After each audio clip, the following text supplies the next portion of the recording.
کہ ایک بات یقینی ہے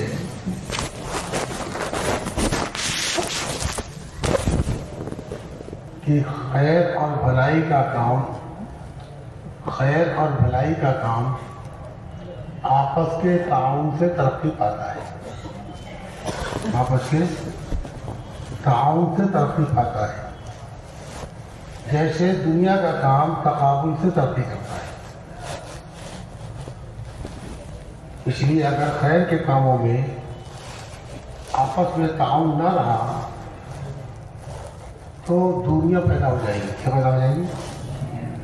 کیا پیدا ہوں گی؟ دوریاں. اگر آپس میں تعاون نہ رہا تو دوریاں پیدا ہوں گی. اس لیے حکم ہے تعاونوا علی البر والتقوی، کہ آپس میں ایک دوسرے کے نیکی میں اور بھلائی میں معاون بنو. کیا بنو؟ معاون بنو. یہ حکم ہے کہ نیکیوں میں تقوی میں ایک دوسرے کے معاون بنو. اس لیے اس بات کو بہت ناپسند کیا گیا کہ جس کے ذریعے سے آپس کے تعاون میں خلل پڑے. اس لیے نبی کریم صلی اللہ علیہ وسلم نے جو صحابہ کرام کی جماعت تیار کی،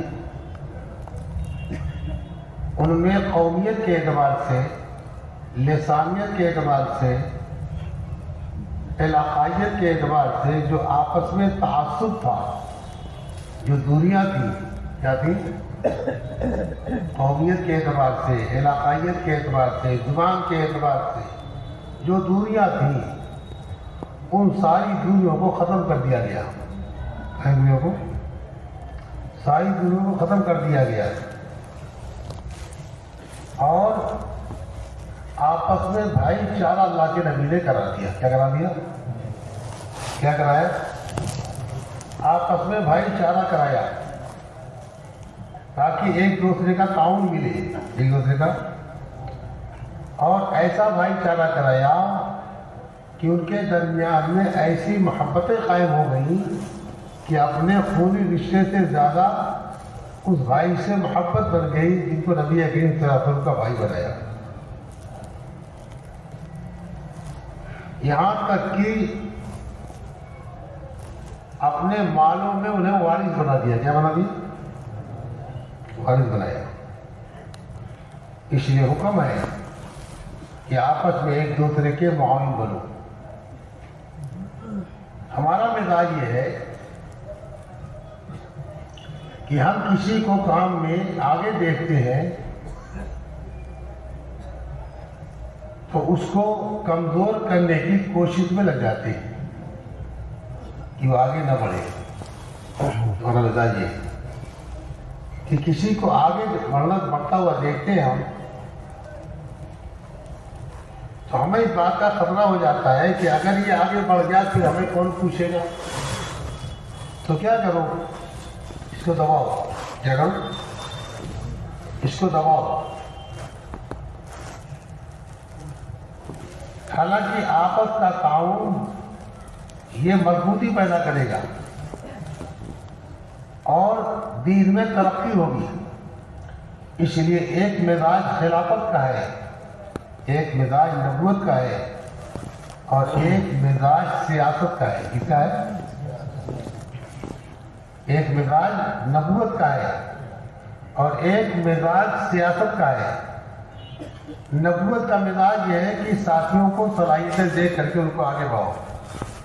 یہ نبوت کا مزاج ہے. کس کا مزاج ہے؟ یہ نبوت کا مزاج ہے کہ ساتھیوں کے اندر کی صلاحیتوں کو دیکھ کر کے آگے بڑھاؤ. اور سیاست کا مزاج یہ ہے کہ صلاحیتوں کو دباؤ. صلاحیتوں کو کیونکہ اگر یہ آگے بڑھ گیا پھر ہمیں کون پوچھے گا؟ یہ آگے بڑھ گیا ہمیں کون پوچھے گا؟ یہ سیاست کا مزاج ہے اور نبوت کا مزاج ہے کہ صلاحیتیں دے کر کے آگے بڑھاؤ. نبی کریم صلی اللہ علیہ وسلم صحابہ کے درمیان میں مشرکین کی خوبیوں کا تذکرہ کیا کرتے تھے. اس کا تذکرہ کرتے تھے، مشرکین کی خوبیوں کا تذکرہ کرتے تھے، ان کی صلاحیتوں کا تذکرہ کرتے تھے مسلمانوں کے درمیان میں، صحابہ کے درمیان میں حضور مشرکین کی خوبیوں کا تذکرہ کرتے تھے تاکہ تعاون ملے۔ کیا ملے؟ آپ نے فرمایا خالد بہت اچھا آدمی ہے، خالد بہت اچھا آدمی ہے، اگر ہمارے پاس آ جائے تو ہم اس کو آگے رکھیں گے۔ حالانکہ خالد یہ وہ شخص ہے کہ جو سبب بنے ہیں مدینے کے ہر گھر میں دکھ کے پہنچنے، جن کی وجہ سے مدینے کے ہر گھر سے انہوں نے کی آواز آئی ہے۔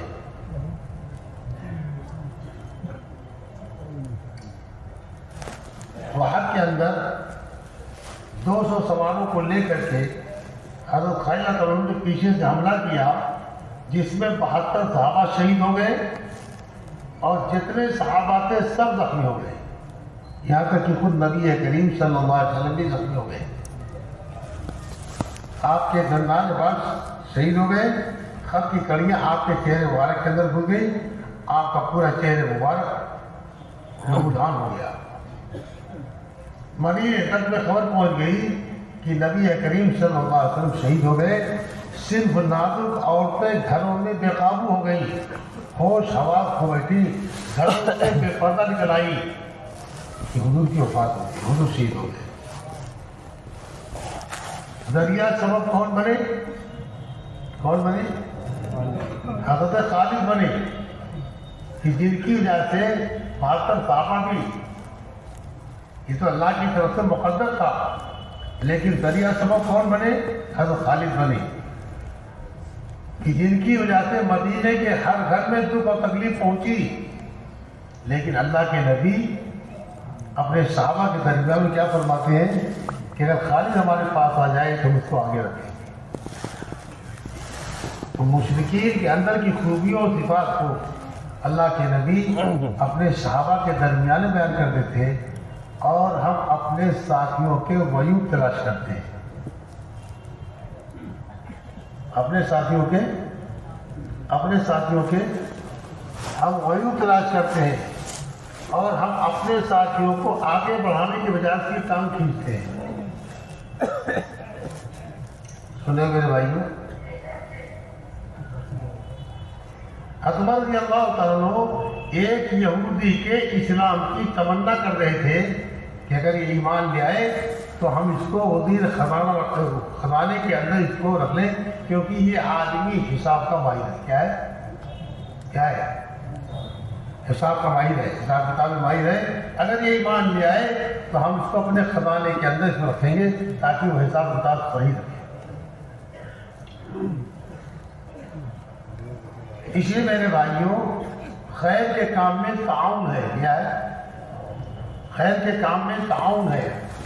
اسے نبی کریم صلی اللہ علیہ وسلم نے ایک ایسا مخلوط مجموعہ تیار کیا تھا صحابہ کا، جس میں بلال بھی ہے، صہیب بھی ہے، سلمان بھی ہے، کالے بھی ہیں، گورے بھی ہیں، ہر قسم کے لوگ ہیں اور ہر قبیلے کے لوگ ہیں۔ ایک ایسا مجموعہ تیار کیا تھا نبی کریم صلی اللہ علیہ وسلم نے، جس کی وجہ سے ہر قوم قبیلے کے لوگ اپنا نمائندہ نبی کریم صلی اللہ علیہ وسلم کے پاس آتے ہیں۔ سنیں میرے بھائیوں، سنیں ہو، ہر قوم قبیلے کے نمائندے حضور کے پاس تھے، جس کی وجہ سے ہر قوم قبیلے کا تعاون مل رہا تھا۔ کیا مل رہا تھا؟ تعاون مل رہا تھا۔ نبی کریم صلی اللہ علیہ وسلم نے اسلام کے دائرے کو وسیع کرنے کے لیے اسلام کے دائرے کو وسیع کرنے کے لیے مختلف خاندانوں میں شادیاں کی۔ کیا کی؟ مختلف خاندانوں میں شادیاں کی۔ یہ شادیاں خواہش پوری کرنے کے لیے نہیں تھی، کیونکہ نبی کریم صلی اللہ علیہ وسلم کی عمر مبارک جب 25 سال کی تھی تو اس وقت آپ کا پہلا نکاح ہوا ہے، اور جن سے نکاح ہوا اما جان حضرت خدیجہ رضی اللہ تعالیٰ عنہا ہے، جبکہ ان کی اس وقت عمر 40 سال کی تھی۔ کتنی تھی؟ کتنی تھی؟ 40 سال کی. اما جان کی عمر 40 سال کی. حضور کا اس سے پہلے بھی کوئی نکاح نہیں ہوا، اور جس سے اللہ کے نبی کا نکاح ہو رہا ہے، جس سے نکاح ہو رہا ہے، آپ کے نکاح میں آنے سے پہلے ان کے 2 نکاح ہو چکے ہیں. 2 نکاح. تو آپ نے جو شادیاں کی خواہش پوری کرنے کے لیے نہیں کی. نبی کریم صلی اللہ علیہ وسلم کی مبارک 50 سال کی ہوئی تو اس وقت حضرت خدیجہ رضی اللہ تعالیٰ کا انتقال ہوا ہے. ان کے انتقال کے بعد باقی شادیاں نبی کریم صلی اللہ علیہ وسلم نے کی ہیں. تو یہ شادیاں جو رسول کریم صلی اللہ علیہ وسلم نے کی ہیں مختلف قبائل خاندانوں کے اندر، یہ خواہش پوری کرنے کے لیے نہیں بلکہ اسلام کے دائرے کو وسیع کرنے کے لیے، اور اس لیے شادیاں کی کہ جن جن خاندانوں میں حضور نے شادیاں کی وہ خاندان والے حضور کے سسرالی بن گئے اور آپ کے کام میں معاون بن گئے. کیا بن گئے؟ کیا بن گئے؟ بات کو سمجھ آ رہی ہے نہیں؟ خیر کے کام میں تعاون ہے. خیر کے کام میں، یہ بات یاد رکھیں کہ میں نے بات یہیں شروع کی ہے، خیر کے کام میں تعاون ہے.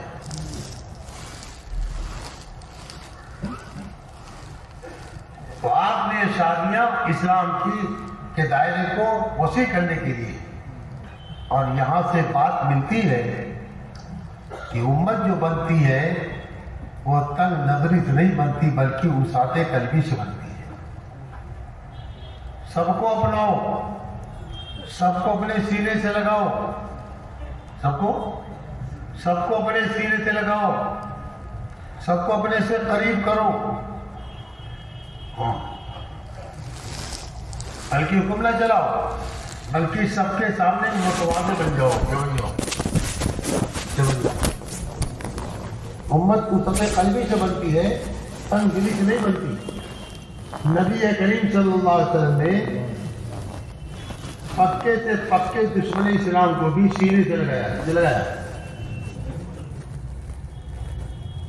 حضور کی سیرت میں تو یہ بات ملتی ہے کہ بعض مواقع پر اللہ کے نبی نے اپنوں کو تو محروم رکھا، لیکن جو غیر تھے، جو دشمن تھے، جو حضور کے مقابلے پر آئے تھے، سب کچھ اللہ کے نبی نے انہیں کو نواز دیا. دکھائے کے لیے یہی سے تاکہ تعاون ملے. کیا ملے؟ نبی کریم صلی اللہ علیہ وسلم مکہ تشریف لے گئے، مکہ فتح ہو گیا. اس کے بعد غزوہ حنین ہوا. غزوہ حنین کے اندر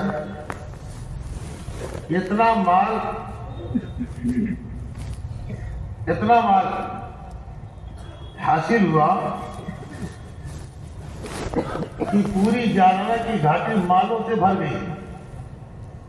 گائے، بھیڑ، بکریاں، سامان، پوری جانور کی گھاٹی مالوں سے بھر گئی. اتنا مال غزوہ حنین میں آپ کو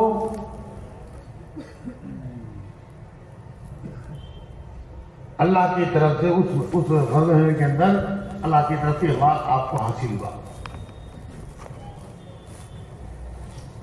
یہ مال غنیمت جو آیا، اس کو دیکھنے کے لیے نبی کریم صلی اللہ علیہ وسلم تشریف لے گئے تو آپ کے ساتھ صفوان ابن امیہ رضی اللہ تعالیٰ عنہ تھے، جو ابھی تک ایمان میں نہیں آئے، ابھی تک کفر کیا تھے. اور صفوان ابن امیہ نبی کریم صلی اللہ علیہ وسلم کے ایسے سخت ترین دشمن تھے کہ مکے کے شیاطینوں میں سے شیطان ہی کو چھپا گیا تھا. مکے کے شیاطینوں میں سے ایک شیطان یہ بھی تھے جو نبی کریم صلی اللہ علیہ وسلم اور صحابہ کرام کو ہر قسم کی اذیت اور تکلیف پہنچا رہے تھے. بلکہ حضور جب ہجرت کر کے مدینہ چلے گئے اور بدر ہوا اور بدر میں بے ایمانوں کو شکست ہوئی تو ایک دن صفوان اور عمیر ابن وہب یہ دونوں حتیم میں بیٹھے ہوئے تھے کہ صفوان نے کہا اب تو جینے میں کوئی مزہ نہیں رہا. بدر کے واقعے کو بیان کر کے کہنے لگا کہ اب تو جینے میں کوئی مزہ نہیں رہا. اپنے بڑے بڑے 70 چودھری مار دیے گئے، اپنے بڑے بڑے چودھری گرفتار کر لیے گئے. کیا زندگی ہے ہماری، کیا زندگی، کوئی جینے مزہ نہیں رہا. عمیر نے کہا کہ اگر میرے سامنے دو مجبوریاں نہ ہوتی تو میں مکے والوں پر جو غم آیا ہے سارا غم میں بھلوا دیتا۔ ایک مجبوری میرے اوپر یہ ہے کہ میرے اوپر دین اور قرضہ ہے جس کے ادا کرنے کی میرے پاس اس وقت کی ساتھ نہیں ہے۔ دوسرے میرے پیچھے میرے بیوی بچے ہیں، اگر میں مر گیا تو ان کی دیکھ بھال کون کرے گا؟ صفوان نے موقع کو غنیمت سمجھا اور کہنے لگا سنو عمیر، یہ عمیر ابن وہابی شیطان الشیاطین میں تھا، شیطان الشیاطین میں تھا یہ بھی۔ ہاں، صفوان نے کہا کہ اے عمیر، تمہارا جتنا قرضہ ہے میرے ذمے میں ادا کر دوں گا، اور آپ تمہارے بیوی بچے تو تمہارے بیوی بچوں کو میں ایسے رکھوں گا جیسے میرے بچے رہے۔ جاؤ یہ کام کرو۔ باقاعدہ حضور کو قتل کرنے کے لیے عمیر بن وہاب کو بھیجا۔ یہ صفوان بن امیہ اس طبقے کا آدمی ہے جو اسلام کا سخت ترین دشمن ہے، سخت ترین دشمن ہے۔ عمیر بن وہاب وہاں پہنچے، وہاں نبی کریم صلی اللہ علیہ وسلم کے پاس پہنچے۔ اللہ تعالیٰ نے ان کے لیے ہدایت مقدر تھی، حضور کے پاس پہنچ کر کے انہوں نے ایمان قبول کر لیا۔ پھر اللہ نے مکہ فتح کر دیا تو صفوان اپنے کفر کے حالت میں تھے، اپنے اسی کفر پر قائم تھے۔ تو جانالہ کی گھاٹی کے اندر کا جو مال تھا اس کو دیکھنے کے لیے نبی کریم صلی اللہ علیہ وسلم تشریف لے گئے، تو صفوان کو حضور اپنے ساتھ لے کے گئے، اور آپ مال بھی دیکھ رہے تھے، کنکھیوں سے صفوان کو بھی دیکھ رہے تھے، کنکھیوں سے صفوان کو دیکھ رہے تھے کہ اچانک پوچھا صفوان، یہ مالوں سے بھری گھاٹی تمہیں پسند ہے؟ اس میں گائے بھیڑ بکریاں سامان سب بھرا پڑا ہے، یہ مالوں سے بھری گھاٹی تمہیں پسند ہے؟ صفوان کہنے لگے کہ اتنا مال کس کو پسند نہیں ہوگا؟ آپ نے فرمایا کہ اے صفوان، یہ جانالہ کی گھاٹی اور گھاٹی کے اندر جتنا مال ہے سب تمہارا۔ تو مال غنیمت اللہ کے نبی نے بے ایمانوں کو تقسیم کر دیا، کسی نے تقسیم کر دیا، اور جو آپ کے ساتھ صحابہ کرام سے انصار مدینہ تھے انہیں ایک چمنی تک بھی نہیں دیا، ایک چمنی تک بھی نہیں دیا، اپنوں کو تو محروم کر دیا، اور دشمنوں کو اللہ کے نبی نے نواز دیا۔ بعض نوجوانوں کے دل میں بھی بات آ گئی، یہ کیا بات ہوئی؟ جہاں جان لگانے کا موقع آتا ہے تو وہاں یا ایھا الانصار، اور جہاں مال بانٹنے کا نمبر آتا ہے وہاں یا ایھا القوم، یا ایھا القوم۔ آپ تک بات پہنچی، فرمایا میاں انصار سے فرمایا ارے تم یہ ٹھیک کرے اور چیزڑ میں ان کو دے دیے، کیا تم اس بات پر راضی نہیں ہو کہ یہ ٹھیک کرے اور چیزڑے لے کے جانے اور تم اپنے ساتھ اپنے نبی کو لے کے جاؤ؟ پھر آپ نے فرمایا اے انسانیوں، میرا مرنا اور جینا سب تمہارے ساتھ ہے۔ آپ نے بھی فرمایا اگر ہجرت فرض نہ ہوتی تو میں بھی ایک انصاری ہوتا۔ آپ نے فرمایا کہ قوم کسی اور گھاٹی کی طرف سے چل رہے ہو اور انصار کسی اور گھاٹی کی طرف سے چل رہے ہو تو میں اس گھاٹی کو پسند کروں گا جس پر انصار چل رہے ہیں۔ تو اپنوں کو تو محروم کیا، غیروں کو نواز دیا، اس کا فائدہ کیا ہوا کہ صفوان کہنے لگے اتنی بڑی سخاوت نبی کے علاوہ کوئی اور نہیں کر سکتا۔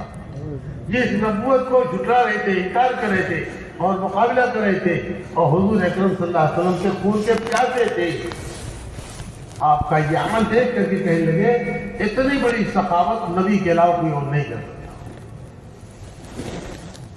یہ واقعہ بطور واقعے کے نہیں میں عرض کر رہا ہوں، یہ واقعہ کام کے اعتبار سے عرض کر رہا ہوں۔ ہم کام کرنے والوں کے دلوں میں اتنی وسعت ہو، کیا ہو؟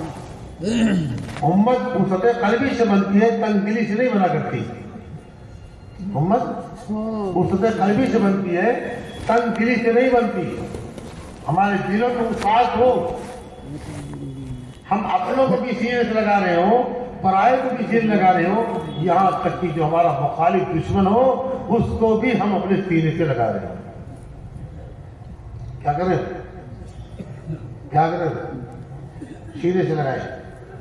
اس لیے کہ دعوت کے کام کو جب تک ہم مزاج دعوت سے نہیں کریں گے امت نہیں بنے گی، امت جڑے گی نہیں۔ تو جن راستوں سے، جن اعمال سے اللہ کے نبی نے امت بنائی تھی، جس میں ہر طبقے کے لوگ تھے اور ہر علاقے کے لوگ آئے تھے اور سب میں آپس میں شیر و شکر بن چکے رہے تھے، یہ امت جو بنی تھی وہ سطح قلبی سے بنی تھی۔ کیسے بنی تھی؟ کیسے بنی تھی؟ سب کے لیے گنجائش، سب کے لیے گنجائش، سب کو لیا جا رہا ہے، ان کو سراہا جا رہا ہے، ان کی خوبیوں کو بتایا جا رہا ہے۔ تو امت اس سطح قلبی سے بنے گی، تنظیم نہیں بنے گی، تنظیم نہیں بنے گی۔ اسے نبی کریم صلی اللہ علیہ وسلم نے اس امت کو بنانے کے لیے اپنا سب کچھ قربان کیا۔ پھر اللہ تبارک تعالیٰ نے قرآن پاک کے اندر اس امت کو قوم کے ساتھ نہیں بیان کیا، بلکہ اس امت کو اللہ تعالیٰ نے قرآن پاک میں امت کہہ کر کے مخاطب کیا ہے۔ کیا کہتے ہیں مخاطب کیا؟ امت کہہ کر کے مخاطب کیا۔ لہذا ہمارے اندر امت پناہ ہو، ورنہ یہ تبلیغ کا کام بھی ایک گروپ بن کر کے رہ جائے گا، یہ تبلیغ کا کام بھی ایک گروپ بن کر کے رہ جائے گا۔ ہاں، یہ کوئی گروپ بندی والا کام نہیں ہے، یہ کام تو امت پناہ والا کام ہے۔ کس کا کام ہے؟ کیا کام ہے؟ یہ کام امت پناہ والا کام ہے، گروپ بندی والا کام نہیں۔ تو امت کیسے بنے گی؟ اللہ نے اس امت کو امت کہا ہے، قوم نہیں کہا۔ کنتم خیر امت اخرجت للناس، اس امت کو اللہ نے امت بیان کیا ہے۔ اسی لیے معجزہ رحمۃ اللہ علیہ بھی اس جماعت کے ساتھ لفظ جماعت کو پسند نہیں کرتے تھے۔ لفظ جماعت یہ جماعت تبلیغی جماعت یا جماعت کے ساتھ اس جماعت کا تعلق، اس کو پسند نہیں کرتے تھے۔ کیوں؟ کیونکہ لفظ جماعت یہ خود تفریق کا لفظ ہے۔ کس کا لفظ ہے؟ کس کا لفظ ہے؟ لفظ جماعت خود تفریق کا لفظ ہے، یہ فلاں جماعت ہے، فلاں جماعت ہے، فلاں جماعت۔ ہاں، یہ لفظ جماعت تفریق کا لفظ ہے۔ اس لیے اللہ تعالیٰ نے اس امت کے ساتھ یہ خصوصیت بنائی ہے کہ اس امت کا ایک فرد بھی امت ہے اور اس امت کا مجموعہ بھی امت ہے۔ اس فرد کا ایک فرد بھی امت ہے، ایک فرد کو بھی امت کہا جائے گا اور اس امت کے مجموعوں کو بھی امت کہا جائے گا، کیونکہ اللہ تعالیٰ نے اس امت کو امت کہا ہے۔ کیا کہا ہے؟ کیا کہا ہے؟ کیا کہا ہے؟ امت کہا ہے۔ کنتم خیر امت۔ امت کسے کہتے ہیں؟ امت کہتے ہیں جو لوگوں کو بھلی بات بتائے، جو لوگوں کو بھلی بات بتائے۔ ہاں، کنتم خیر امت اخرجت للناس تأمرون بالمعروف، جو لوگوں کو بھلی بات بتائے اس کو امت کہتے ہیں۔ کیا کہتے ہیں؟ اسی لیے حضرت عبداللہ بن مسعود رضی اللہ تعالیٰ عنہ حضرت معاذ بن جبل رضی اللہ تعالیٰ عنہ کو امت کہتے تھے۔ کیا کہتے تھے؟ کیا کہتے تھے؟ کس کو؟ معاذ بن جبل رضی اللہ عنہ کو حضرت عبداللہ بن مسعود رضی اللہ تعالیٰ عنہ امت کہتے تھے، کہ ہمیں آپ بتانے کے لیے کہ اس امت کا ایک فرد بھی امت ہے اور اس امت کا مجموعہ بھی امت ہے۔ کیا ہے؟ مجموعہ بھی امت ہے۔ میرا امت اس سطح قلبی سے بنے گی، امت تنگ دل سے نہیں بنے گی۔ دلوں میں اگر ہمارے تنگی ہوگی تو اس سے امت نہیں بنے گی، امت اس سطح قلبی سے بنے گی۔ اس لیے امت کو بنانے کے لیے اور امت کو اجتماعی طور پر امت مجتمع ہو جائے، اس کے لیے ہمیں امت کی صلاحیتوں کو دیکھ کر کے ان کو آگے بڑھایا جائے گا۔ ورنہ حضرت علی رضی اللہ تعالیٰ فرماتے ہیں کہ ایک زمانہ آئے گا کہ دلوں میں وسعت کے نہ ہونے کی وجہ تنگیوں کی وجہ سے یہ بات پیدا ہو جائے گی کہ ہمارے مزاج کا، ہمارے گروپ کا آدمی اس گروپ میں کیسے پہنچ گیا، وہاں کیوں چلا گیا، یہ تو ہمارا تھا، وہاں کیسے چلا گیا۔ یہ دنیا بنے گی، اس لیے اس بات کو بالکل ناپسند کیا گیا ہے کہ کسی جملے سے یا کسی عمل سے یا کسی فعل سے امت کے اندر انتشار اور اختلاف بڑھے۔ نبی کریم صلی اللہ علیہ وسلم تشریف فرما ہے، صحابہ آپ کے درمیان میں بیٹھے ہوئے ہیں کہ ایک صحابی کھڑے ہوئے اور کہنے لگے، دھیان سے سنو میرے بھائیوں، ایک صحابی کھڑے ہوئے اور کہنے لگے ہم عربوں نے نبی کریم صلی اللہ علیہ وسلم کا جو ساتھ دیا ہے، آپ کی جو خدمت کی ہے، آپ کا جو تعاون کیا ہے، غیر عربی اس کام کو نہیں کر سکتا، غیر عربی اس کام کو نہیں کر سکتا جو ہم نے کیا ہے۔ یہ سن کر کے نبی کریم صلی اللہ علیہ وسلم کے چہرے انور متغیر ہو گیا، آپ کے چہرے پر غصے کے آثار آ گئے اور آپ مجلس سے اٹھ کر کے ممبر پر تشریف لے گئے اور ممبر پر بیٹھ کر کے آپ نے فرمایا سنو، عربی زبان نہ تمہاری ماں ہے نہ تمہارا باپ ہے، تم نے عربی زبان کو فخر کیوں کیا، تم نے عربی زبان کو فخر کیوں کیا، یہ عربی زبان نہ تمہاری ماں ہے نہ تمہارا باپ ہے۔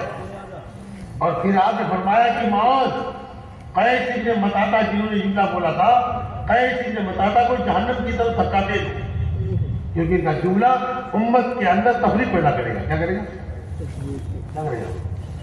یہ عربی اور ہے اور غیر عربی اور ہے، نہیں، عربی غیر عربی بلکہ پوری دنیا اور دنیا کی دنیا میں بسنے والے سارے انسان ایک امت ہے۔ آپ نے فرمایا قیس ابن مطاطا کو جہنم کی طرف دھکا دے دو، کیونکہ انہوں نے ایسا جملہ بولا ہے جس سے امت کے اندر تفریق ہو جائے گی۔ چنانچہ وہ مرتد ہو کر کے دنیا سے کفر کے ساتھ چلے گئے۔ اس لیے امت کے اندر کا انتشار، امت کے درمیان اختلاف پیدا کرنا، امت میں اختلاف پیدا کرنا، یہ گناہوں میں بہت بڑا گناہ ہے، گناہوں میں۔ لہذا امت کو امت بنانے کے لیے پہلی شرط ہے کہ ہمارے درمیان میں اجتماعیت ہو۔ کیا ہو؟ اجتماعیت جسموں کی ملنے کو نہیں کہتے کہ ہم اس وقت بیٹھے ہوئے ہیں ہم سب کے جسم ملے، یہ اجتماعیت نہیں ہے۔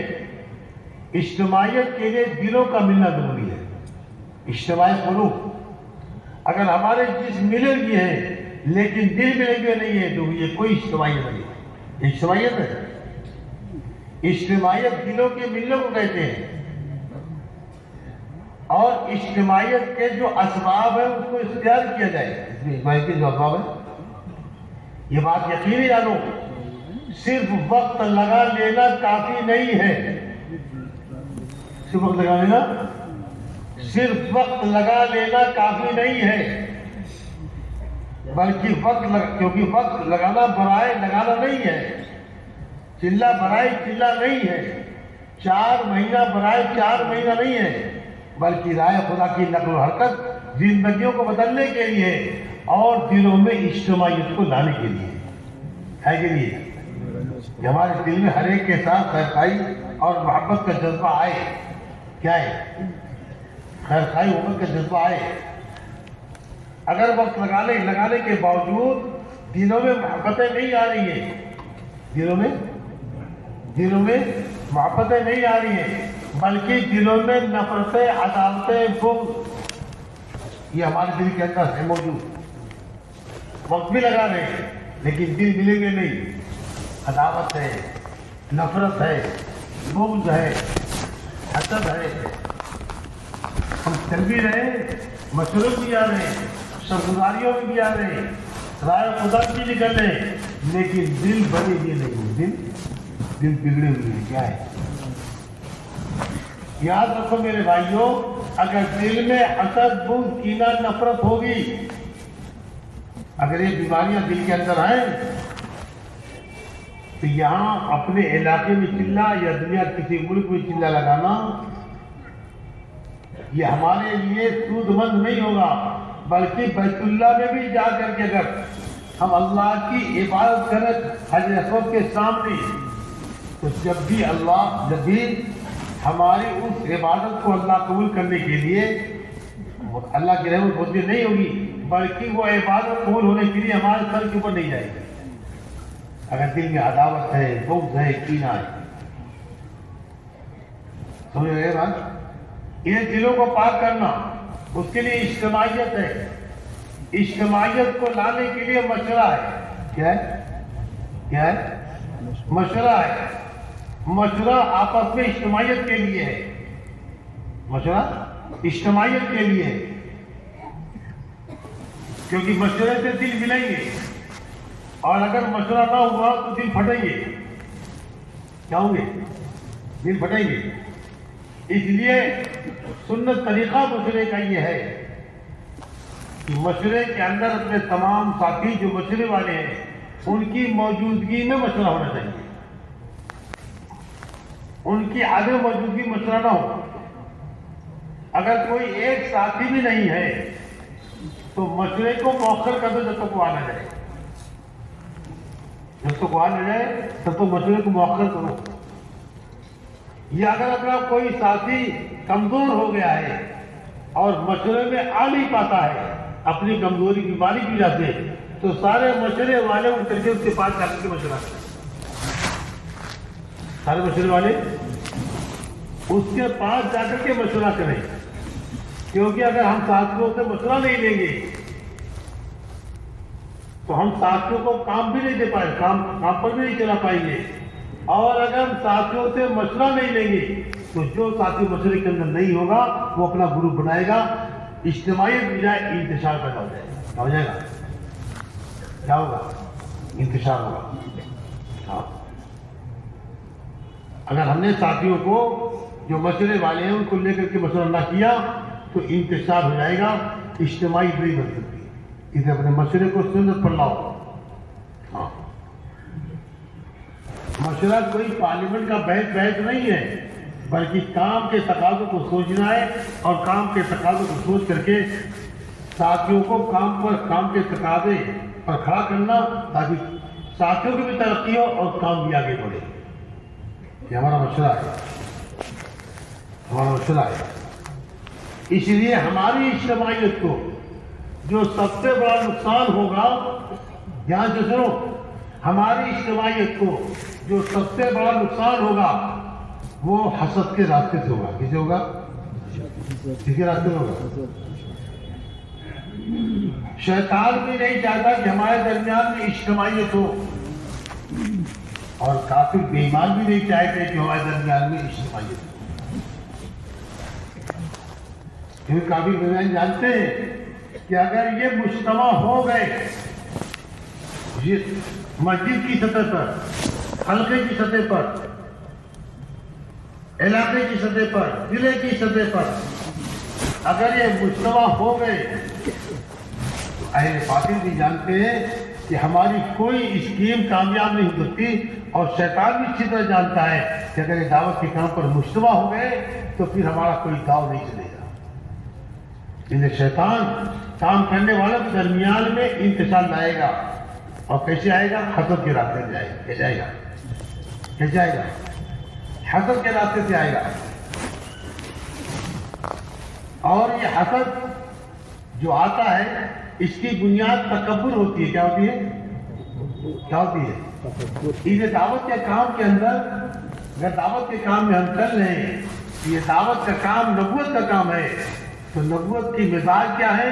نبوت کے مزاج میں نرمی ہے، نبوت کے مزاج میں عفو ہے، نبوت کے مزاج میں درگزر ہے، اور نبوت کے مزاج میں دوسروں کی غلطیوں کو معاف کرنا ہے اور نبوت کے مزاج میں غلطی کرنے والوں کے ساتھ احسان کرنا ہے. بات سمجھ آ رہی میرے بھائیوں؟ ایک کام ہے، یہ کوئی ایسا نہیں کہ ہم لوگ بغیر کوئی چیز سوچے سمجھو بس ایک بھیڑ کی شکل ہم چلے. نہیں، بڑا کام ہے، اس کام کے ساتھ ہم چل رہے ہیں. لہذا ہم اس کام میں قدم پر دیکھتے رہیں کہ کہیں ایسا تو نہیں کہ کام کرتے کرتے ہماری لائن الگ ہو گئی. صراط مستقیم ایک ہے، اس سے ملی ہوئی گلیاریاں خواہشات کی لائن کی. کیا ہے؟ خواہشات کی لائن کی گلیاریاں ہیں. آدمی صراط مستقیم پر چلا لیکن چلتے چلتے خواہشات کی گلیوں گھسیا، اسے پتہ نہیں چلا. وہ سمجھ رہا ہے کہ میں تو صحیح راستے میں چل رہا ہوں. کیا چل رہا؟ اچانک جا کر کے اس کو کہیں ٹھوکر لگی. ارے میں کہاں گیا؟ اب وہاں سے پلٹا، پھر صراط مستقیم پر آیا، پھر کچھ جو جھوٹ چلا، پھر ادھر کی جو خواہشات کی گلیاں تھی اس میں گھس گیا. قدم پر اپنی حفاظت کے ساتھ چلنا، قدم پر اپنی حفاظت کے ساتھ چلنا. اور اپنی حفاظت کے لیے ہمیں کیا کرنا ہے؟ ایک تو لا ادری کے ذہن کے ساتھ چلنا. میں ہم بھی نہیں جانتا.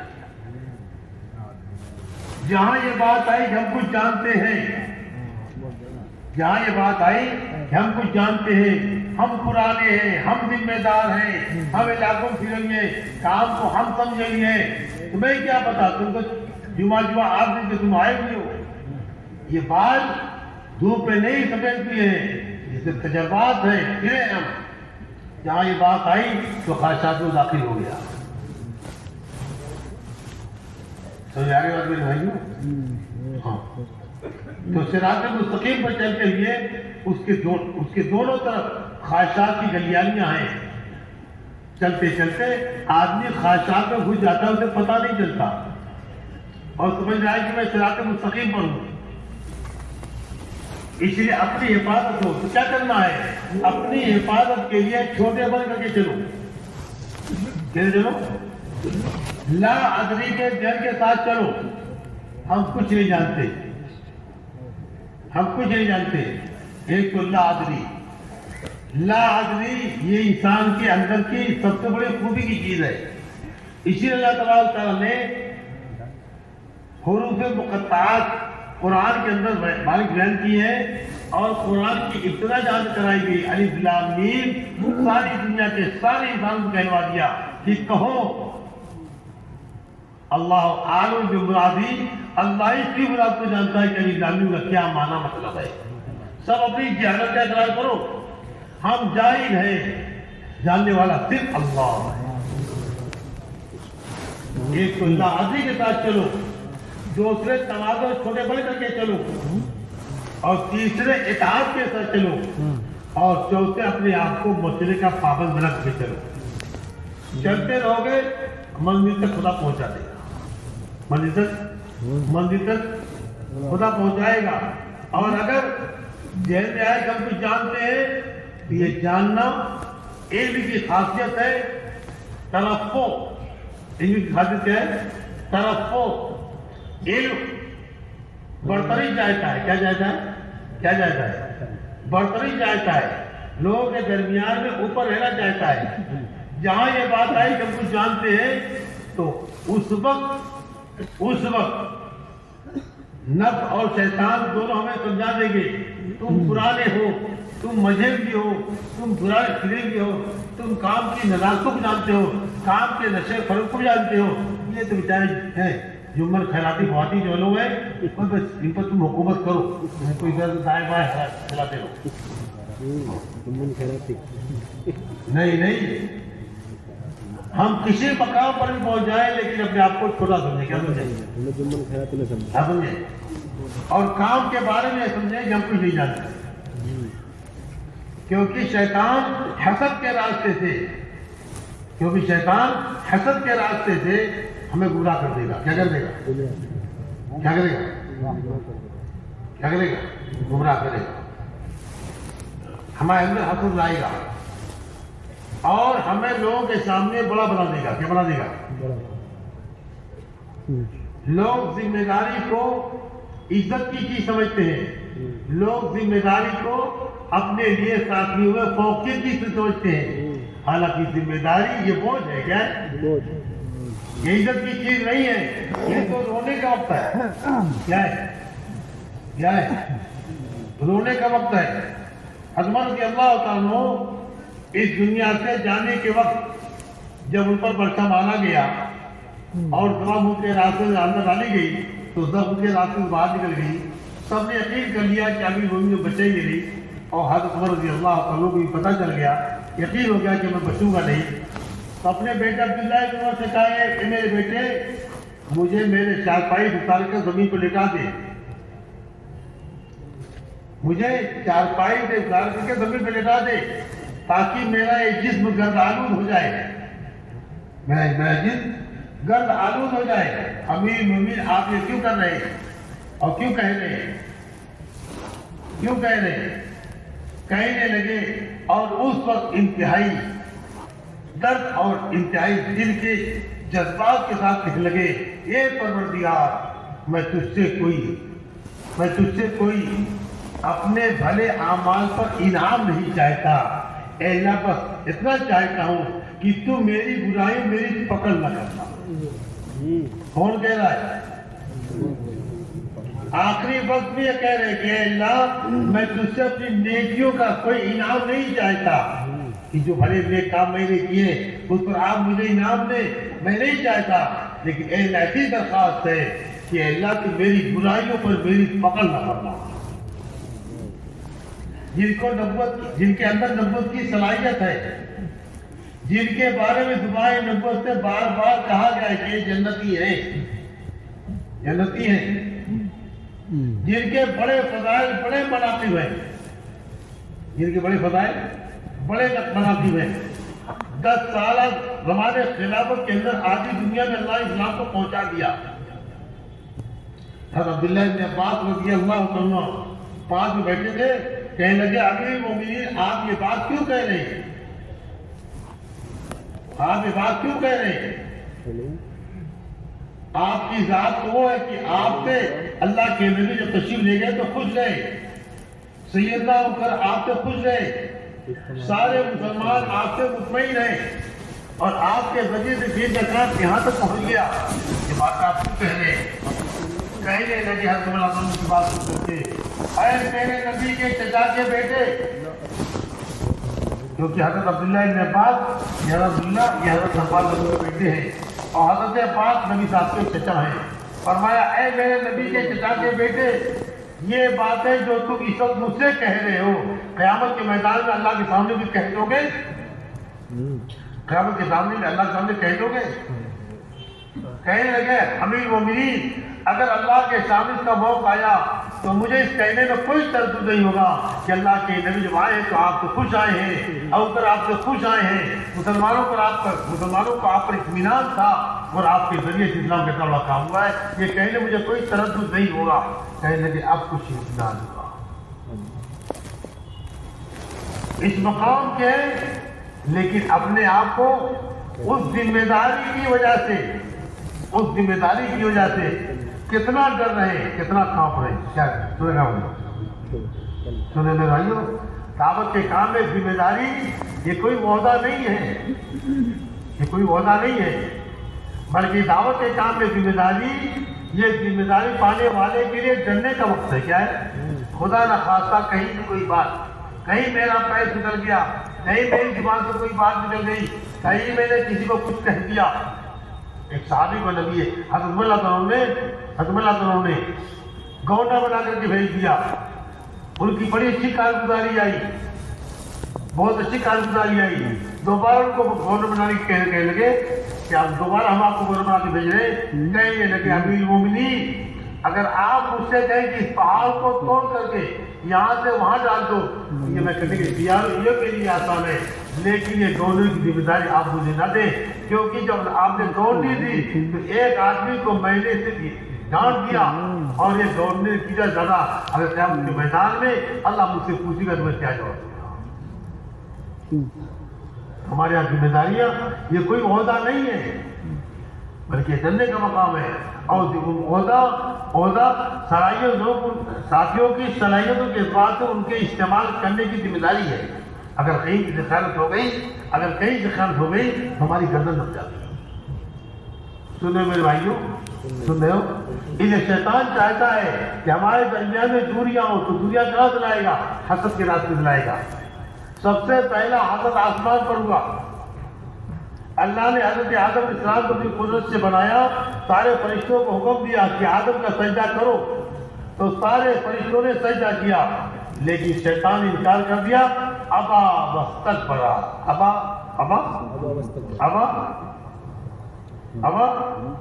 واستکبر، اس نے تکبر کیا اور انکار کر دیا، اور کیا کہا؟ انا خیر منہ، انا خیر منہ، میں ان سے بہتر ہوں۔ تکبر ہے کیا ہے؟ میں ان سے بہتر ہوں۔ اس تکبر نے اس کو اللہ کی رحمت سے دور کر دیا۔ کیا کر دیا؟ کیا کر دیا؟ اتنا اللہ کا قریب بن چکا تھا، فرشتوں کے درمیان مقرب بن چکا تھا، جنت میں چاروں طرف گھوم پھر کے عبادت کر چکا تھا، لیکن زندگی کی ساری عبادات ایک کنارے لگا دی گئی، اور اس تکبر کی وجہ سے وہ اللہ کی رحمت سے محروم کر دیا گیا۔ تکبر اتنا بڑا اور اتنا خطرناک، اتنا مہلک گناہ ہے کہ زندگی کے اعمال بھی تبدیل جاتے ہیں۔ کیا ہو جاتے ہیں؟ کیا ہو جاتے ہیں؟ زندگی کے سارے اعمال بھی ضائع ہو جاتے ہیں، اور خدا تکبر کرنے والوں کو ذلیل کر دیتا ہے۔ کیا کر دیتا ہے؟ کیا کرتا ہے؟ کیا کرتا ہے؟ تو پہلا حسد آسمان پر ہوا، اور وہ سبب تکبر بنا، اور دوسرا حسد زمین پر ہوا۔ قابیل نے اپنے بھائی حابیل کو قتل کیا حسد کی بنا پر۔ کس پر؟ کس وجہ سے؟ حسد کی بنا پر۔ کیا حسد تھا؟ اس کی اپنی بہن خوبصورت، حابیل کی بہن اتنی خوبصورت نہیں، تو اس کے اندر حسد آیا کہ میری خوبصورت بہن حابیل کے پاس کیوں جائے، میرے پاس رہے۔ اس کا نتیجہ قتل ہوا۔ کیا ہوا؟ آسمان پر جو حسد ہوا اس کا نتیجہ تکبر کی بنا پر رابع درگاہ ہوا، اور زمین پر جو پہلا حسد ہوا ہے اس کا نتیجہ قتل کی شکل میں آئی۔ اس لیے یاد رکھو، حاسد کبھی اللہ کے فیصلے پر راضی نہیں رہتا۔ حاسد جو ہوتا ہے اللہ کی نعمتوں کو چھیننا چاہتا ہے۔ کیا چاہتا ہے؟ کیا چاہتا ہے؟ چھیننا چاہتا ہے۔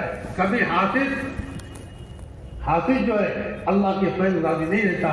اس لیے حکم ہے کہ تم ایک دوسرے سے حسد نہ کرو، ولا تحاسدوا، تم ایک دوسرے سے حسد نہ کرو، ولا تباغضوا، تم ایک دوسرے سے بغض نہ رکھو، ولا یغتب بعضکم بعضا، اور تم ایک دوسرے کی غیبت نہ کرو۔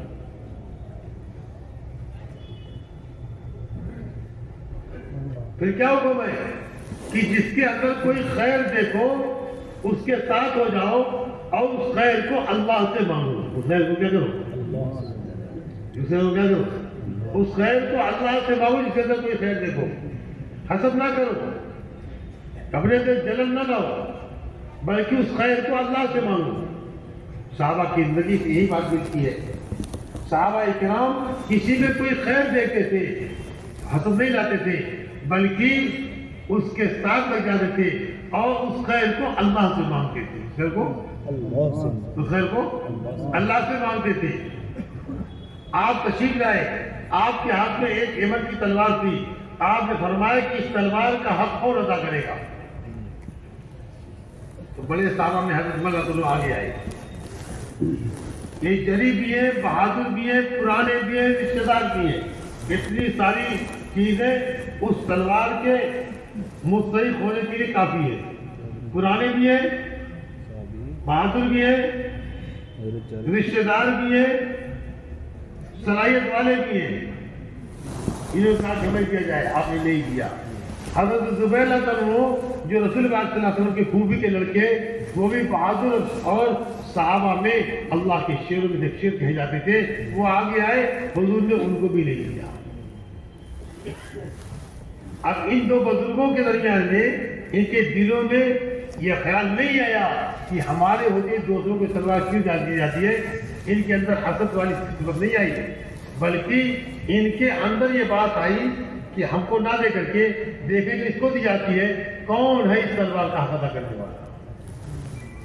حسد نہیں آیا، بلکہ یوں کہنے لگے اللہ اس کا رسول ہی جانتا ہے کہ کون کس کا حق ادا کر سکتا ہے، اللہ اس کا رسول ہی جانتا ہے کون کس کا حق ادا۔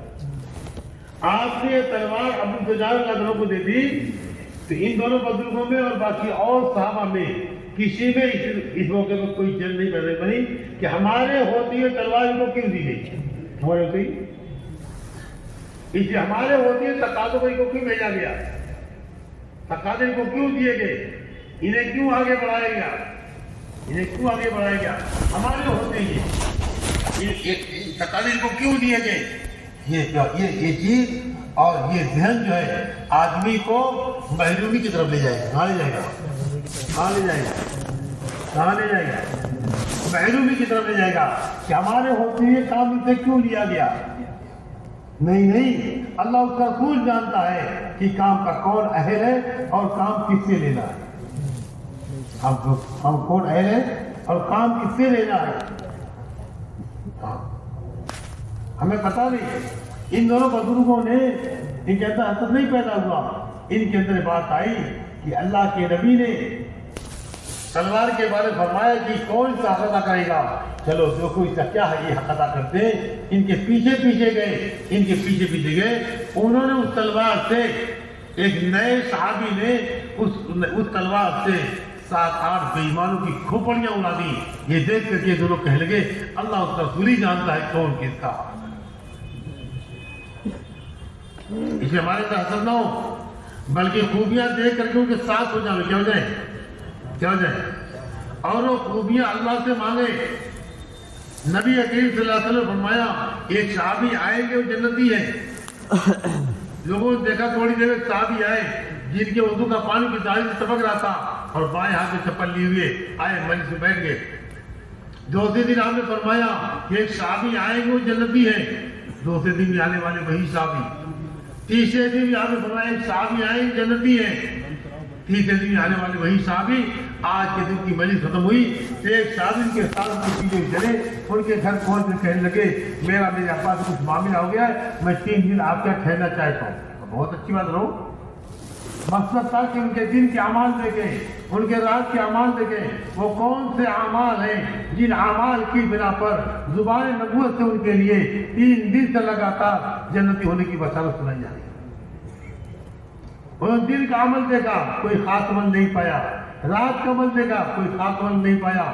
3 دن تک لگاتار دن رات کے اعمال دیکھتے رہے، لیکن جو یہ کرتے رہے وہی وہ بھی کرتے رہے، کوئی الگ سے مخصوص عمل زندگی میں نہیں پایا۔ تو تیسرے دن کہنے لگے میرے ابا سے کوئی معاملہ نہیں تھا، 3 دن لگاتار تمہارے بارے میں نے زبان نبوت سے جنت ہونے کی بشارت سنی تھی، تو میں دیکھنے آیا تھا کہ تمہارا کون سا مخصوص عمل ہے جس کی بنا پر اللہ کے نبی آپ کو جنت ہونے کی بشارت سنا رہے، تو میں نے تو کچھ دیکھا نہیں، وہی کرتے جو ہم کرتے۔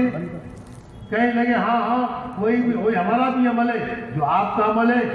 یہ وہاں سے چل پڑے، کچھ دور گئے کہ ادھر آؤ، یہ لوٹ گیا ہے۔ کہا ایک بات اور ہے۔ کہا وہ کیا بات ہے؟ کہا جب روزانہ میں صبح کو سو کر کے اٹھتا ہوں تو میرا دل سارے ایمان والوں کی طرف سے بالکل پاک اور صاف ہوتا ہے، کسی ایمان والے کی طرف سے میرے دل میں کوئی میل نہیں ہوتا۔ یاد رکھو اللہ تعالیٰ قیامت کے دن بہت سے معافی صدور، دل کے اندر کی جو بات ہوگی وہ حاصل کرے گا۔ ہاں، یہاں کی چمک دمک کرتا پائجامہ ٹوپی اور لوگ ہٹو بچو آ رہے ہیں، حضرت آ رہے ہیں، حضرت ہم ایسے رہے کہ ویسے رہے، وہاں دیکھنا ہے کیسے رہے۔ اس لیے میرے بھائیوں ان صحابی نے کہا کہ یہی تمہارا وہ عمل ہے، یہی تمہارا وہ عمل ہے جس کی وجہ سے دعائیں نبوت سے تمہارے بارے میں جنت ہونے کی بشارت دی گئی، دلوں کا پاک ہونا، صاف ہونا۔ تو اس کے لیے حسد نہ ہو، کیا نہ ہو؟ حسد نہ ہو۔ جس کے اندر خوبیاں دیکھو اس کے ساتھ ہو جاؤ، اس سے حسد نہ کرو، جلن نہ ہو۔ اس کے پاس سے نیکیاں ختم ہو جائیں یا نعمتیں ختم ہو جائیں، اس کی دل میں آرزو تمنا نہ لو، بلکہ اس کی نعمتیں بڑھتی رہیں اور اللہ وہ نعمتیں تمہیں بھی دے دے۔ یہ ہے صحابہ کا مزاج کہ جن کے اندر کوئی خوبیاں دیکھتے تھے اس سے وہ نیکیاں حاصل کرتے تھے اور اللہ سے نیکیوں کو معلوم لیا کرتے تھے۔ لیکن یہ بات اس وقت آئے گی جب دل تکبر سے پاک ہوگا اور دل کے اندر تواضع ہوگی۔ کیا ہوگی؟ کیا ہوگی؟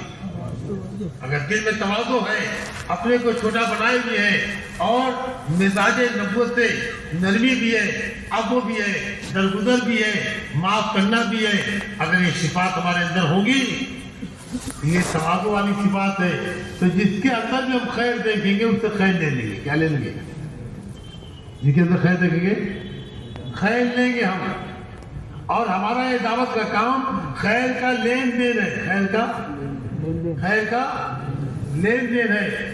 نقصان اس لیے ہو رہا ہے کہ خیر کا لین دین ہو جائے، ہمارے درمیان میں آپس میں خیفتیں ہو رہی۔ کیا ہو رہی؟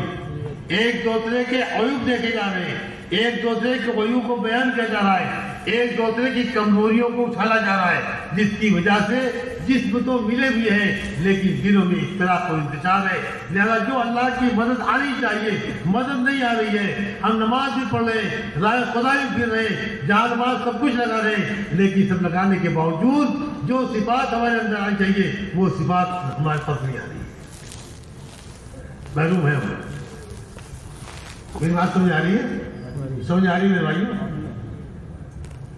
اس لیے اگر ہمارے اندر تواضع ہوگی تو جہاں بھی ہم خیر دیکھیں گے ہم لے لیں گے، یہ نہیں دیکھیں گے کہ ہمارے سامنے والا ہے، سامنے والا اس کی کیا حیثیت ہے، بلکہ اس کے ساتھ کی خیر کو اپنے اندر لینے کے لیے ہم اس کے پیچھے لگ جاتے ہیں۔ کیا کریں گے؟ حضرت ابوبکر صدیق رضی اللہ تعالیٰ، حضرت عمر فاروق رضی اللہ تعالیٰ مکہ مکرمہ میں بیت اللہ کے اندر سے طواف کر کے نکل رہے تھے کہ طواف کے بعد بیت اللہ سے باہر گئے، بیت اللہ کے اندر چہاردیواری تھی، اس چہاردیواری سے باہر نکلے تو کیا دیکھتے ہیں کہ ایک نوجوان اپنی معذور ماں، جس کا ہاتھ اور پیر اور آنکھ اور کان سے معذور ماں، ایسی معذور ماں کو وہ اپنی پیٹھ پر ڈال کر کے بیت اللہ کی طرف جا رہا ہے۔ تو ابوبکر صدیق رضی اللہ عنہ کہنے لگے، عمر یہ آدمی بڑا کام کرے گا۔ کیا کرے گا؟ کیا کرے گا؟ یہ آدمی بڑا کام کرے گا، اپنی معذور ماں کو اپنی پیٹھ پر ڈال کر کے طواف کرائے گا تو بڑا کام کرے گا۔ تو کیا کرنا چاہیے؟ چلو اس کے پیچھے پیچھے اس سے اپنے حق میں دعائیں مغفرت کرائیں، اس کے پیچھے اس سے اپنے حق میں دعائیں مغفرت کرائیں۔ حالانکہ کون لوگ ہیں؟ بعد الانبیاء کی تحقیق سیدنا ابوبکر صدیق رضی اللہ عنہ، نبیوں کے بعد امتیوں میں سب سے بلند مقام جو ہے سیدنا ابوبکر رضی اللہ عنہ کا ہے۔ ان کی حیثیت یہ ہے کہ جس میں سارے صحابہ اور قیامت تک کے سارے آنے والے انسان سب کی نیکیاں ترازو کے ایک پلڑے رکھی جائے، جسے وہ فاروق بھی ہوں، عثمان غنی بھی ہوں، علی مرتضیٰ بھی ہوں، اور تمام کے تمام صحابہ ہوں، اور قیامت تک کے آنے والے سارے ایمان والے ہوں، سب کی نیکیاں ترازو کے ایک پلڑے رکھی جائے اور دوسرے پلڑے میں ابوبکر صدیق رضی اللہ عنہ رکھی جائے تو ان کی نیکیوں والا پلڑا چھپ جائے۔ وہ یہ کہہ رہے ہیں کہ چلو یہ نوجوان بڑا کام کرے گا، اس سے اپنے حق میں دعائیں مغفرت کرائے گا، اسے اپنے حق میں۔ چنانچہ یہ دونوں اس کے پیچھے چلے، اس کے ساتھ ساتھ طواف کرتے رہے۔ جب وہ نوجوان طواف سے فارغ ہو گیا تو دونوں بزرگ آئے، کہنے لگے آپ ہم لوگوں کے حق میں ہماری مغفرت کے لیے آپ دعا کریں، اپنے مغفرت کی دعا سے کرا دیں۔ یہ ہمارا آپ کو سمجھانے کے لیے کہ ہم جس کے اندر خیر پائے اس کے ساتھ ہو جائیں اور اس خیر کو اللہ سے مانگے اور اس کے بارے میں اپنے دل میں حسد نہ رکھے، بلکہ اس خیر میں اس کے معاون بن جائے۔ کیا بن جائے؟ کیا بن جائے؟ کیا بن جائے؟ معاون بن جائے۔ یہ جب ہوگا جب ہمارے اندر تواضع ہوگی، جب ہمارے اندر تواضع ہوگی، جب ہم اپنے آپ کو کچھ نہیں سمجھیں گے تو لوگوں کی خوبیوں کو دیکھ کر کے ہم اللہ سے ان خوبیوں کو مانگیں گے۔ اور اگر تواضع کی صفت نہیں ہے، ہمارے اندر تکبر آ گیا، حسد آ گیا، تو میری یہ بات یاد رکھو، بجائے خوبیوں کو لینے کے ہم ان کی خوبیوں میں عیوب تلاش کریں گے۔ کیا کریں گے؟ اور عیوب تلاش کر کے لوگوں کے درمیان میں ہم ان کے عیوب کو بتا کر کے اس کی غیبت کریں گے۔ کیا کریں گے؟ آج پوری دنیا کے اندر سب سے زیادہ جو گوشت کھایا جا رہا ہے وہ انسان کا گوشت کھایا جا رہا ہے۔ کس کا کھایا جا رہا ہے؟ انسان کا۔ کس کا کھایا جا رہا ہے؟ انسانوں کا۔ سب سے زیادہ گوشت انسان کا کھایا جا رہا ہے۔ بھیا میری طرف دیکھو، سب توجہ رہے، انسان دیکھنے سے میں نے کہہ دیا، سب سے زیادہ گوشت انسان کا کھایا جا رہا ہے۔ کس کا کھایا جا رہا ہے؟ انسان کا۔ اور انسان کا گوشت سارے گوشتوں میں سب سے زیادہ لذیذ ہوتا ہے۔ سب سے زیادہ لذیذ کیا گوشت ہے؟ سب سے زیادہ لذیذ گوشت انسان کا ہوتا ہے۔ اسی لیے اگر کسی جانور نے انسان کا گوشت کھا لیا تو وہ آدم خور بن جاتا ہے۔ کیا بن جاتا ہے؟ آدم خور۔ پھر اس کو وہی گوشت چاہیے، اس کی تلاش میں رہتا ہے، آدم خور بن جاتا ہے وہ۔ یہ بات ٹھیک ہے۔ اور انسان کے گوشت کے سب سے لذیذ ہونے کی سب سے بڑی دلیل یہ ہے کہ غیبت کرنے میں بڑا مزہ آتا ہے۔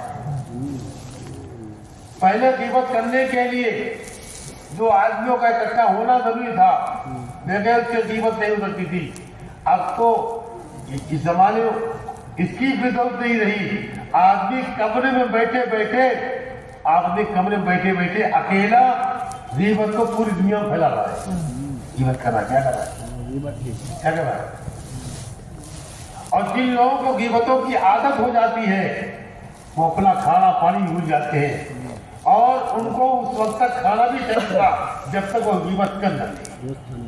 جب تک غیبت ہو گیا، اللہ ہمیں تمہیں معاف فرمائے، آج اس بری عادت میں ہم سب مبتلا ہیں۔ اللہ کا گھر بھی محفوظ نہیں رہا ہماری وجہ سے۔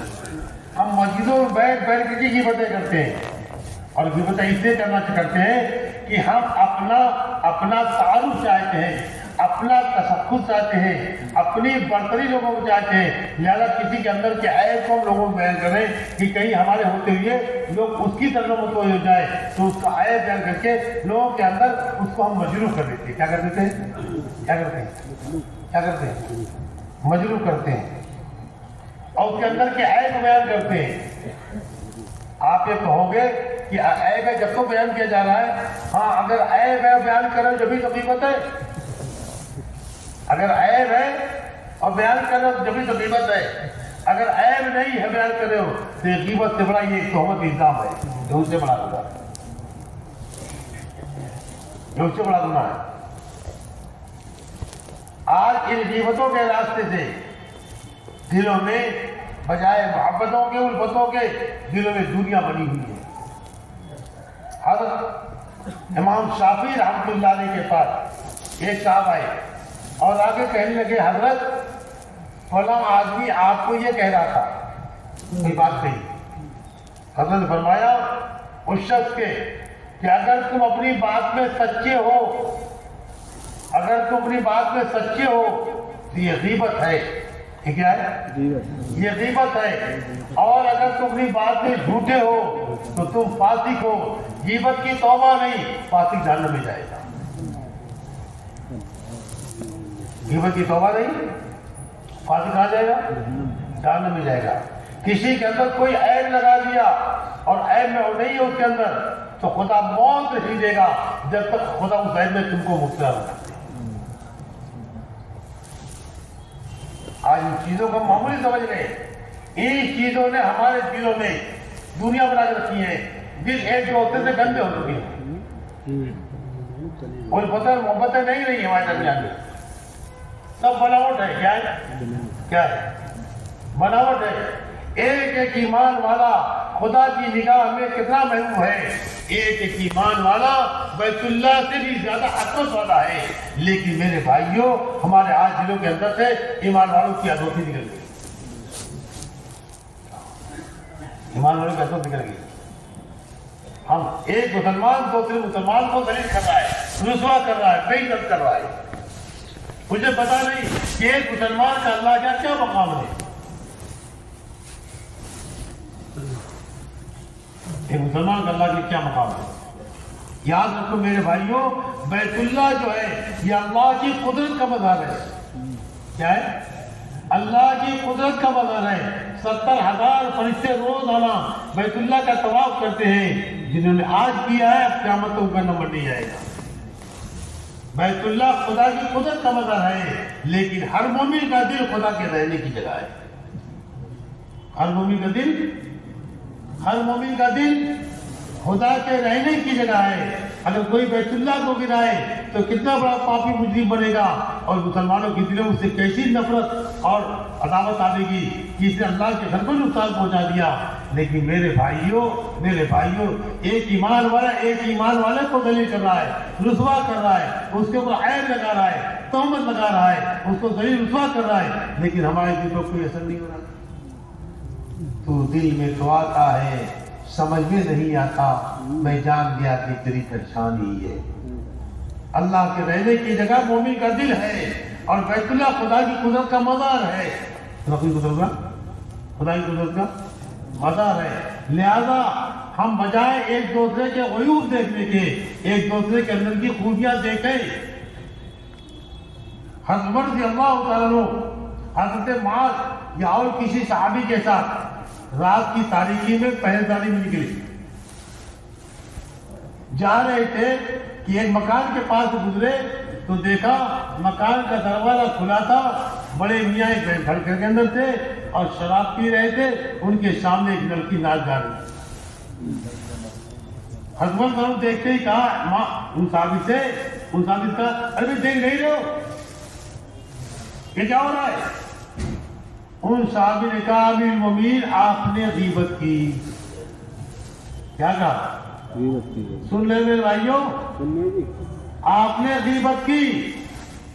اب حضرت صلی اللہ علیہ وسلم کو جو کچھ دیکھا تو بھول گئے. اپنے اس فعل پر مجھ سے غیبت ہو گئی، فکر مند ہو گئے. کیا ہو گئے؟ فکر مند ہو گئے کہ اب میں کیا کروں، مجھ سے جو غیبت ہو گئی اب میں کیا کروں. کہا کہ مجھے بتاؤ، ابھی تو مجھ سے غیبت ہو گئی اب میں کیا کروں. تو ان صحابی نے کہا کہ امیر المومنین آپ یہاں سے ایسے گزر جائیں کہ آپ نے گویا کچھ نہیں دیکھا، اور جو کچھ دیکھا کسی اس کا تذکرہ نہ کریں، کسی اس کا تذکرہ نہ کریں.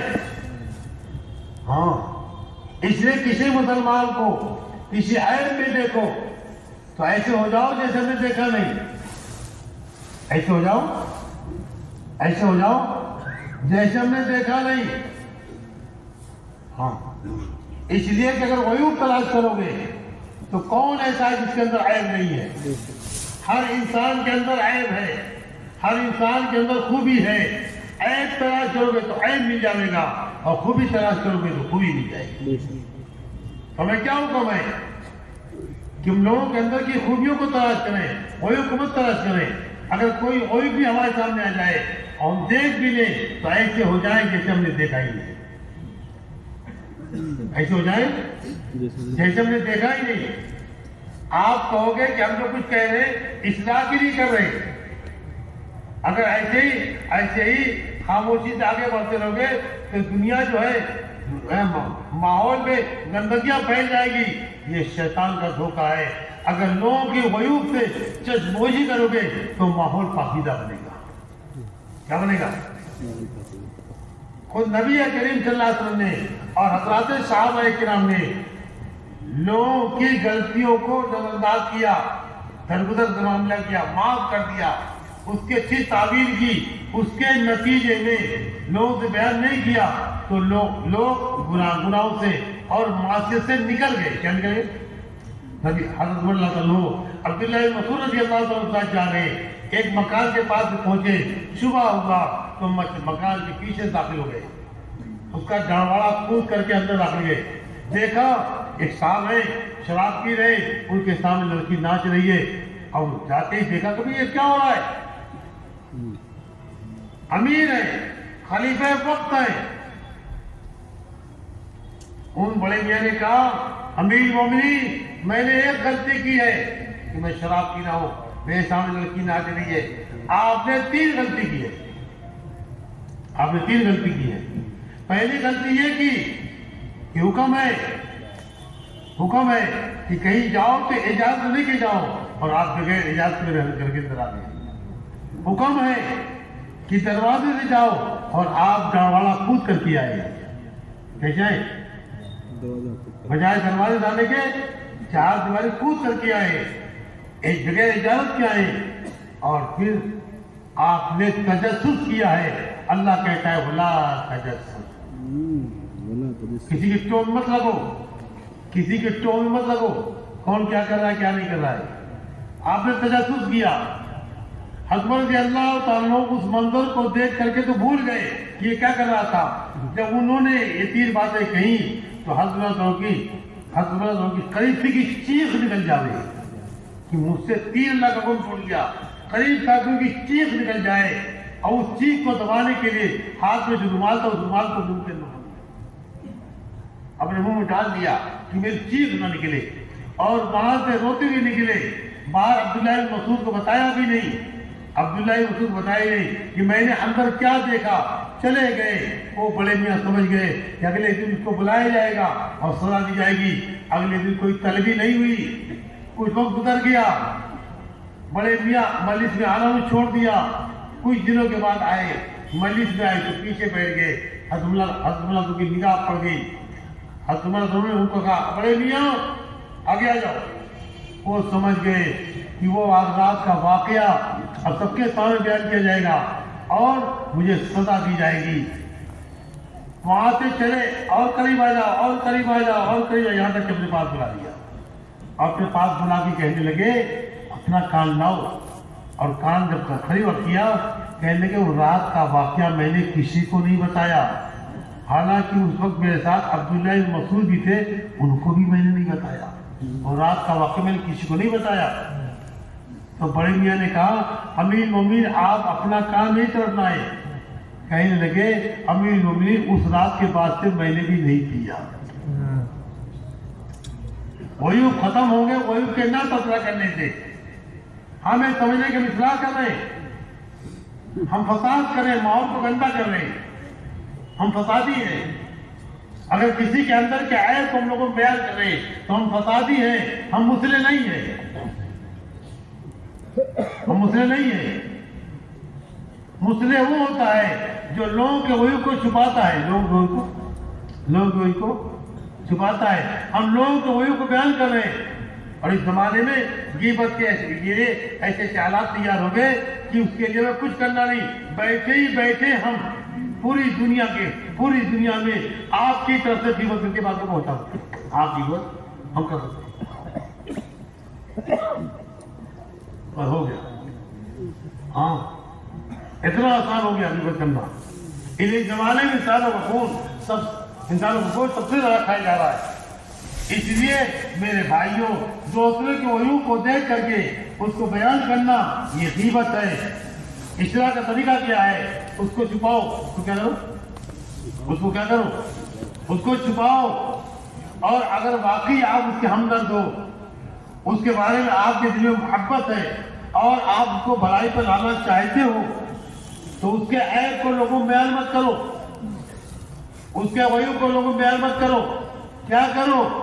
اس کا نام لے کر کے تنہائیوں میں اللہ سے اس کے حق میں دعا مانگو. کیا کرو؟ بجائے اس کے عیوب کو لوگوں میں بیان کرنے کے اس کے حق میں اس کا نام لے کر کے اللہ سے دعا کرو. اے اللہ یہ ہمارا بھائی ہے، اے اللہ اس بیماری میں مبتلا ہے، اے اللہ ساری قدرت کے مالک آپ ہیں، اے اللہ اس کو اس بھائی سے نجات دے دے، ایک مدت تک اس کے حق میں اس کا نام لے کر کے دعائیں مانگو، لے کر کے دعائیں مانگو، کیا کرو؟ اس کے حق میں دعائیں مانگو، اور دعائیں مانگتے ہوئے پھر دوسرا کام یہ ہے کہ اس سے الفت اور محبت اور قربت اس کی حاصل کرو، اس سے تعلق بناؤ، کیا بناؤ؟ کیا کرو؟ اس سے تعلق بناؤ، اس کی دعوتیں کھاؤ، اس کو دعوتیں کھلاؤ، اس کو ہدیہ تحفہ دو، اس کو اپنے سے مانوس کرو، کیا کرو؟ کیا کرو؟ جب اللہ پاک نے نبی کریم صلی اللہ علیہ وسلم کو فرمایا کہ ہم نے آپ کو داروغہ بنا کے نہیں بھیجا ہے، تو کیا ہم داروغہ ہیں؟ کیا ہم داروغہ ہیں؟ سب کے وہی پڑھنا، سب کے وہی کو دیکھیں، ان کی تشہیر کریں، ان کی پکڑ کریں، ہم داروغہ ہیں؟ اللہ اپنے نبی سے بغیر ہے کہ آپ کو ہم داروغہ نے بنا کے نہیں بھیجا ہے۔ ہم کون ہوتے بھائی؟ ہم کون ہوتے ہیں؟ اگر واقعی ہم مسلح ہیں، اصلاح چاہتے ہیں، تو اصلاح کا طریقہ یہ ہے، اصلاح کا طریقہ نہیں ہے کہ اس کو موبائل میں دے دیا جائے، اس کی تشہیر کی جائے، اس کو لوگوں میں بیان کیا جائے، اس کو لوگوں میں بیان کیا جائے، اور یہ کہا جائے کہ ہم اصلاح کر رہے ہیں، یہ مفسد ہیں، یہ فسادی ہیں، یہ ماحول کو گندا کر رہے ہیں، ماحول کو گندا کر رہے ہیں۔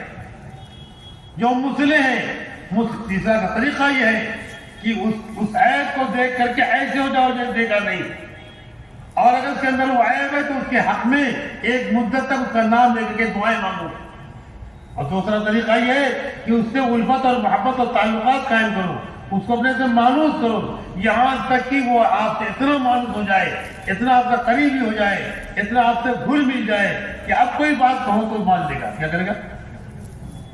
کیا کرے گا؟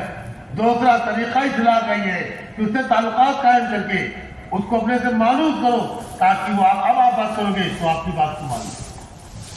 اور تیسرا طریقہ یہ ہے کہ یہ دو کام کرتے ہوئے، تیسرا طریقہ یہ کہ یہ دیکھو کہ اس آدمی کا تعلق کس سے ہے، اس آدمی کے دل میں کس کی عقیدت زیادہ ہے، کس کی بات کو عقیدت کے ساتھ لیتا ہے، کس کی بات کو سنتا اور مانتا ہے، یہ دیکھو۔ اب آپ نے دیکھا کہ یہ فلاں عقیدت رکھتا ہے، ان کی بات کو مانتا ہے، سنتا ہے، اب اس کے پاس جاؤ، اس سے کہو ہم آپ سے ایک بات کہنا چاہتے ہیں، لیکن شرط یہ ہے کہ جو ہم آپ سے کہیں گے آپ اس بات کو کسی اور سے نہیں کہیں گے۔ سنو میرے بھائیو، جو بات ہم آپ سے کہہ رہے ہیں وہ آپ کسی اور سے نہیں کہیں گے۔ اگر آپ اس پر تیار ہو تو میں آپ سے کہوں، اگر وہ کہیں کہ ہاں میں وعدہ کرتا ہوں کہ اس بات کو کسی اور سے نہیں کہوں گا، تب آپ اسے کہیں کہ آپ کا فلاں عقیدت مند ہے، فلاں آپ کا متعلق ہے، وہ آپ کا قریبی ہے، وہ آپ کے پاس آتا جاتا ہے، اس کے اندر یہ عیب ہے۔ اگر آپ کہہ دیں گے تو انشاءاللہ وہ اس عیب کو چھوڑ دے گا۔